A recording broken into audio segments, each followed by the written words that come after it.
Hey, what's up, all you spring breakers out there? I'm Duuz-Diz-Din, and I'm coming at you again with a review of DuckTales, the 2017 reboot, with Season 3, Episode 11, titled The Forbidden Fountain of the Foreverglades. That is some nice alliteration right there. The Forbidden Fountain of the Foreverglades. Try saying that 3 times fast. I'm not gonna bother, I'll mess it up. But we open up this episode on something that is actually kind of close to me to a certain degree because I live in Florida, and it's the tale of Ponce de Leon, who searched for the fabled fountain of youth in the Everglades of Florida, which, we all know never existed, and if it did, we'd never hear about it, all things considered. But we come to find out that while it's said that the fountain was never found, one of the descendants question mark of Ponce de Leon actually runs an inn. I think it's the Everglade um what is it? The Conquistador Inn. There we go. In response to the fact that Ponce de Leon was a Spanish conquistador, which is an explorer, a soldier. I'm pretty sure just a Spanish soldier. A little shaky on the terminology there, but we have Scrooge and the gang arriving because this was the last known location of the Fountain of Youth, and Scrooge is seeking it out because it is listed on Isabella's Finch's lost relics that was never able to be found. And while Scrooge isn't too happy because of the fact that there are spring breakers just abound in the Conquistador Inn, he has Huey, Dewey, and Louie just kind of chill out as they'll just be staying here before they set out into the Everglades. And Huey, as the older brother, takes charge, is put in charge basically. And naturally, as Huey tends to do, he has a detailed itinerary for everything that they're going to do. Also, note, isn't it kind of odd that ultimately we went from Halloween to spring break? Makes me wonder, are these episodes premiered out of order or just listed like that? It's hard to tell sometimes. First come, first serve in certain terms.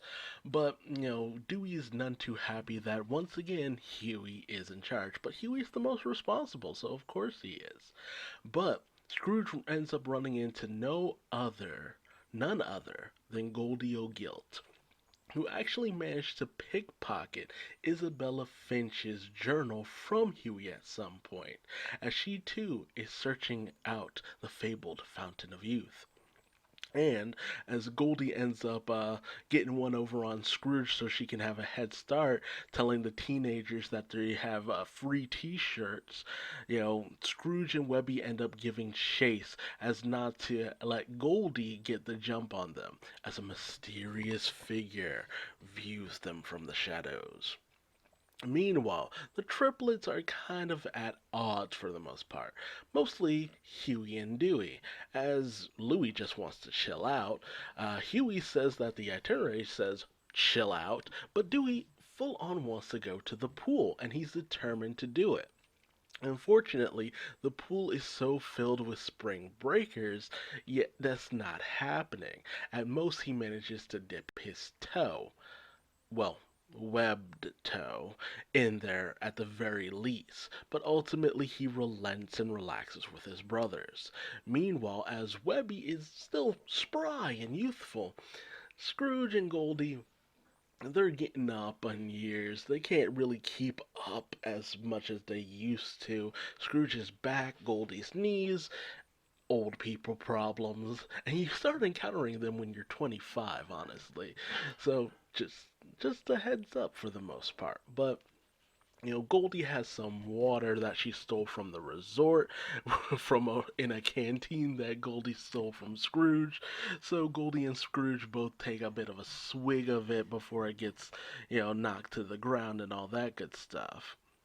Meanwhile, speaking of fighting, Dewey and Huey continue to fight, only for it to be revealed that apparently Dewey went through some kind of growth spurt, with Dewey saying, "Aha, now I am the older brother," taking Huey's itinerary from him. And as Scrooge and Goldie continue to battle it out to get to the Fountain of Youth. They fall in the river, but when they emerge, they seem youthful. With Scrooge even having the same hair as David Tennant, who does his voice acting. If you've ever seen David Tennant, like, yo, it straight up looks just like that. It's surreal, but they think that, okay, so the Fountain of Youth must be filtering into the river. So if we follow that, we can actually get there. But they don't realize that they're being followed by none other than J.D. Rockerduck, old adversary of both Scrooge and Goldie's from back in their days in the Wild West and all that good stuff, who has somehow managed to preserve himself. Last we saw, we hadn't seen that he was actually a member of Fowl as well. So, villains abound in this season. But Scrooge and Goldie are so taken in by their youth and that they just are having a great time just being young once again. And they go running off. Whereas Webby, starts picking up all the paraphernalia that Scrooge leaves behind and getting more and more crotchety as things go on. But Dewey, taking charge as the now older brother because of his apparent growth spurt, is just like, we'll do things my way. And that's heading to the buffet, only to find a line of old people, surprisingly. But again, Florida. But, they wonder, where did all these old people come from? We didn't see them at first.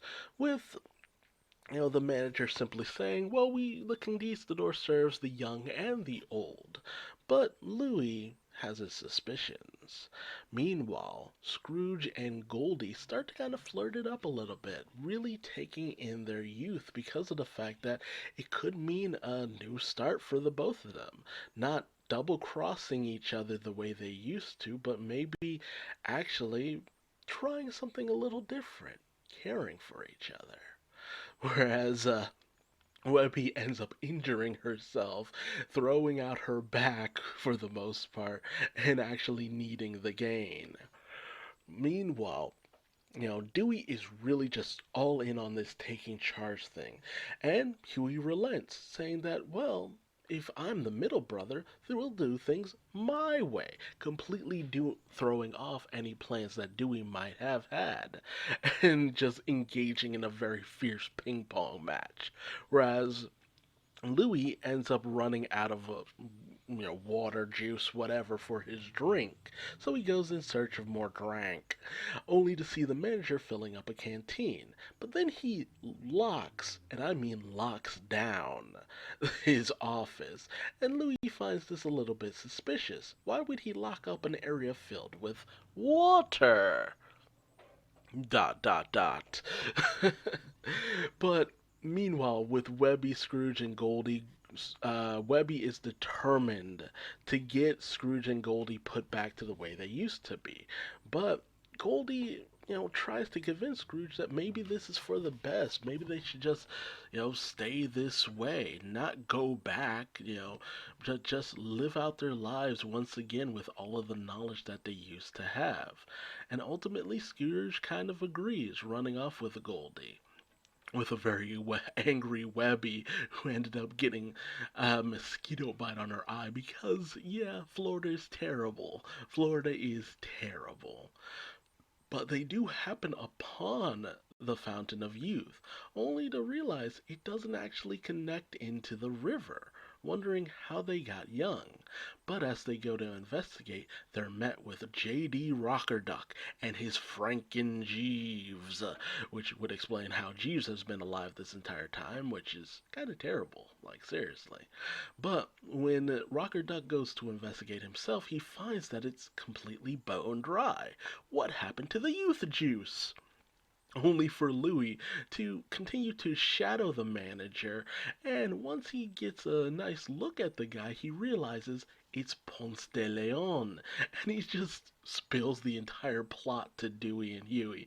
It's just like, oh, that's Ponce de Leon. The youth fountain of youth is in the pool. He's draining the youth from the spring breakers and drinking it himself so that he can remain young. And it's just like, man, got it in one. Nice. And immediately Ponce de Leon goes after them. Also, Ponce de Leon, lion. Very cute, very clever.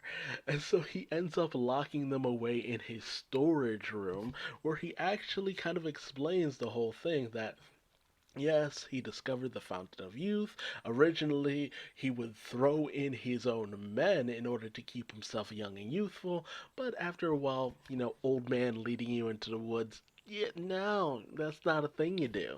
So he started up the resort, filtered in the water from the Fountain of Youth into the pool water of the resort, so that way anyone stupid enough to stay there would end up going into the pool, having their youth sucked out, and he would enjoy eternal youth.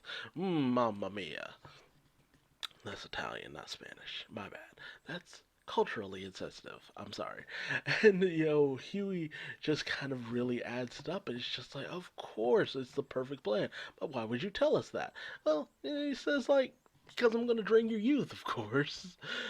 Meanwhile, Goldie kind of realizes that, hey, if the water here has already been drained, and the only other water that we had was the one that we drink, oh, it's back at the resort.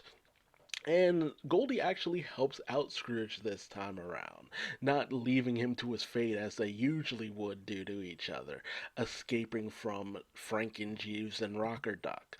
But Ponce de Leon still has a resort to run, so of course he can't stick around and drain the kids of their youth. He'll just wait for that for later.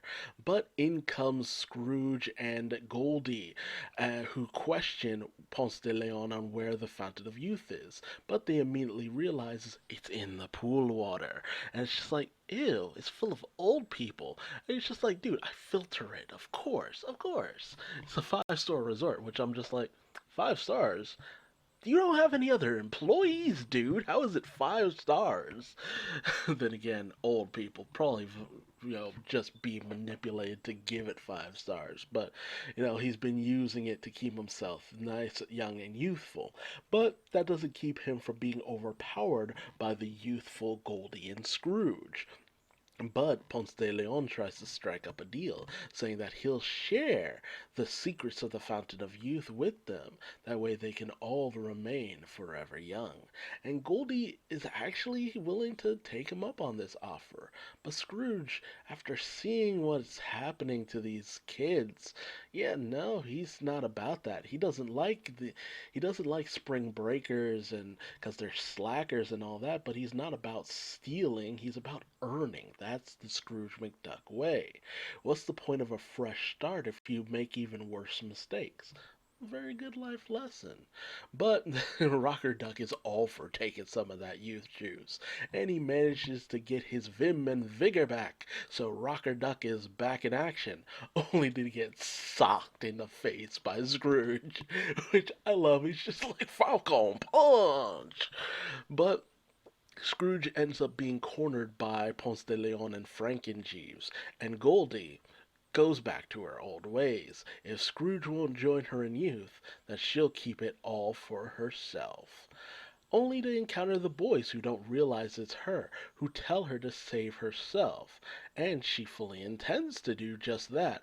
But then she has one last look at Louie, which, mind you, during the birthday party of Doofus Drake, what was it? The Infernal? No, that was the Infernal internship of Marcus Beaks.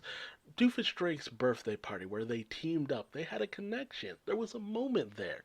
And Goldie kind of thinks back to that point. They had that connection. She has that connection with Scrooge. Does she really want to give that all up? Nope.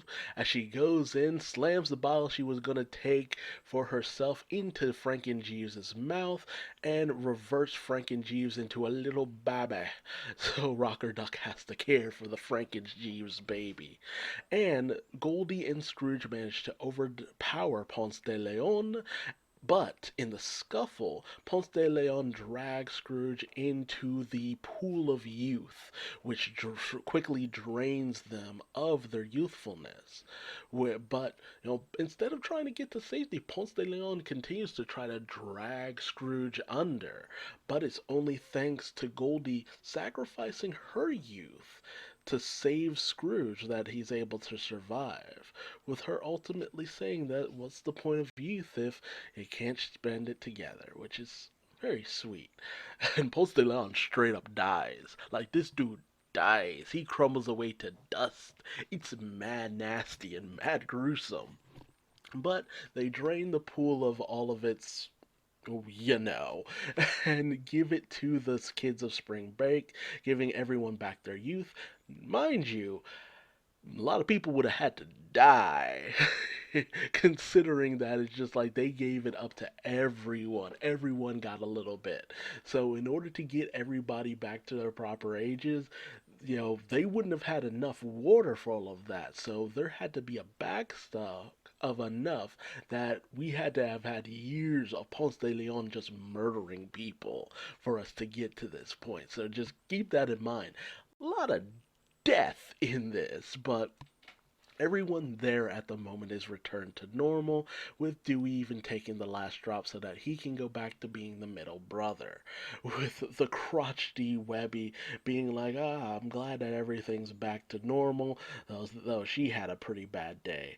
But ultimately, Scrooge's day has gotten even better, as despite the fact that normally Goldie would have peaced out by now, she actually decided to hang around for the first time ever that we've actually seen, even returning the journal of Isabella Finch, showing that maybe she's not too old to learn a few new things.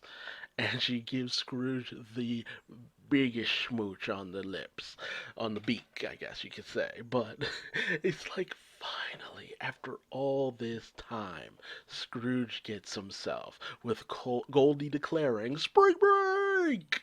So, a fantastic episode. I'm glad to see Scrooge and Goldie's relationship finally get to this point, because that will they, won't they, she's evil, she's terrible, she's awful, but it's just like, no, there's something more underneath the skin.